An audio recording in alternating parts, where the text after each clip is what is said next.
Mobile সারি খেলার মাঠত মনোযোগী হন ফুটবল টুর্নামেন্টের মাধ্যমে যুব সমাজের মধ্যে সুযোগ সৃষ্টি করে দিয়ন যুব সমাজের মাদকাসক্তন সরাই আনিবার লক্ষ্যে হাজিপাড়া বন্ধন ক্লাবের উদ্যোগে 24 জুলাই গণঅভ্যুত্থানের শহীদ স্মৃতি স্মরণে জুলাই 24 মিনিবার দিবারাত্রি ফুটবল টুর্নামেন্ট 2025 টুর্নামেন্টের শুভ উদ্বোধন হয়।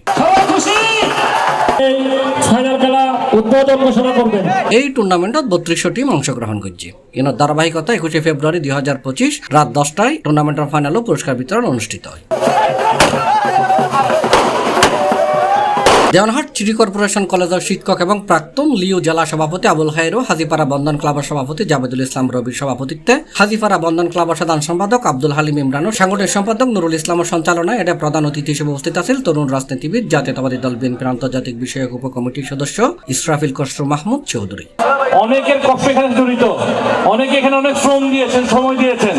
কাজে আপনার সকলকে ধন্যবাদ এবং আমি আমার পক্ষ থেকে ধন্যবাদ জানাচ্ছি আজকে আপনাদের মাঝে আমাকে শরীক হওয়ার সুযোগ দেওয়ার জন্য। বিশেষ অতিথি আছেন চট্টগ্রাম মহানগর বিএনপির সাবেক সহ সাংগঠনিক সম্পাদক ইকবাল হোসেন। এছাড়াও আর উপস্থিত আছেন হাজিপাড়া সমাজ কল্যাণ পরিষদের প্রধান উপদেষ্টা সালে জহুর বাবুল। আর উপস্থিত আছেন এলাকার গণ্যমান্য ব্যক্তি, হাজিপাড়া সমাজ পরিচালনা কমিটির সদস্য, বিভিন্ন রাজনৈতিক নেতাকর্মী, সহযোগী সংগঠনের সদস্য এবং টুর্নামেন্ট সফল করিবার লক্ষ্যে আর্থিকভাবে সহযোগিতা করছি যেসব প্রতিষ্ঠান তারা স্বত্বাধিকারী এবং টুর্নামেন্ট পরিচালনা কমিটি ও হাজিপাড়া বন্ধন ক্লাবের সদস্য। একটা পাড়া মহলকে একত্র করার জন্য একটা ভালো মাধ্যম হলো এই খেলাধুলা।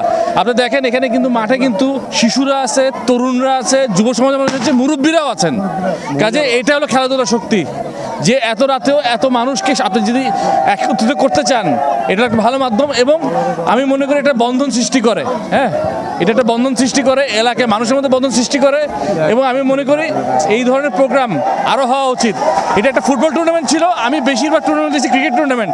এবার প্রথম দেখলাম একটা ভালো ফুটবল টুর্নামেন্ট। আমি আশা করি ওনারা আরও ভালো ফুটবল টুর্নামেন্টগুলো অর্গানাইজ করবেন এবং অন্যান্য স্পোর্টসগুলো আমরা দেখবো, খালি ক্রিকেট না, আমার মনে রাখতে অন্যান্য খেলাধুলো আছে কিন্তু। কাজে আমি ভবিষ্যতে আরও ফুটবল টুর্নামেন্ট দেখতে চাই এরকম, এবং আশা করি এরকম টুর্নামেন্টের মাধ্যমে আমাদের চট্টগ্রাম থেকে ভালো ভালো খেলোয়াড় উঠে আসবে। ঠিক আছে, আর আমাদের দেশে চিটং আমি যেটা জানি মহানগরে আপনারা জানেন মাঠের সংকট আছে। তা আমাদের একটা চিন্তা ভাবনা ভবিষ্যতে যদি আল্লাহ এই তৌফিক আমাদেরকে দেয়, সুযোগ আমাদের, আমরা ভালো কিছু মাঠ বের করতে চাই যেহেতু তরুণ প্রজন্ম খেলতে পারে। এটা ফুটবল হোক, ক্রিকেট হোক, যে কোনো খেলা হোক, তার জন্য খেলতে পারে এবং খেলার একটা ব্যবস্থা থাকে। কারণ খেলাধুলার মাধ্যমে কিন্তু আমাদের বর্তমান যে প্রজন্ম আছে এবং ভবিষ্যৎ প্রজন্ম যারা আছে তাদের কিন্তু মানসিক এবং শারীরিক বিকাশ ঘটবে। এটাই হচ্ছে মূল জিনিস। তো আমরা এটা আশা করি এরকম আরও উদ্যোগ দেখবো আমি, এবং আরও ভবিষ্যতে আরও বেশি ফুটবল টুর্নামেন্ট দেখতে চাই অ্যাকচুয়ালি।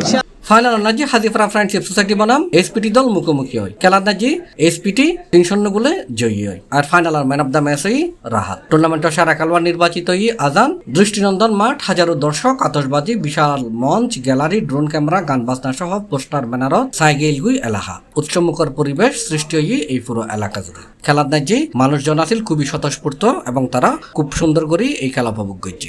আয়োজন অনেক ভালো ছিল, অনেকগুলো দর্শক কষ্ট করে খেলা দেখেছে, আমরা চ্যাম্পিয়ন হয়েছি, সেরা গোলদাতা হয়েছি, এর চেয়ে খুশি আর কি হইতে পারে। সবাই অনেক কষ্ট করে খেলা 24 জুলাই শহীদ স্মৃতি মিনিবার দিবারাত্রি ফুটবল টুর্নামেন্টে 2025-এ বন্ধন ক্লাব কর্তৃক আয়োজিত ফুটবল টুর্নামেন্টে আমরা খেলতে পেরে অনেক আনন্দিত এবং আমরা চ্যাম্পিয়ন ট্রফি অর্জন করেছি, সবাই সাফল্য অর্জন করেছি।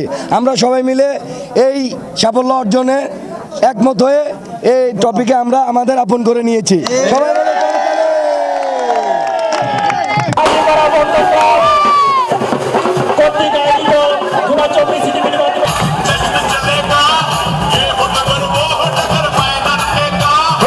C+ TV Chittagong.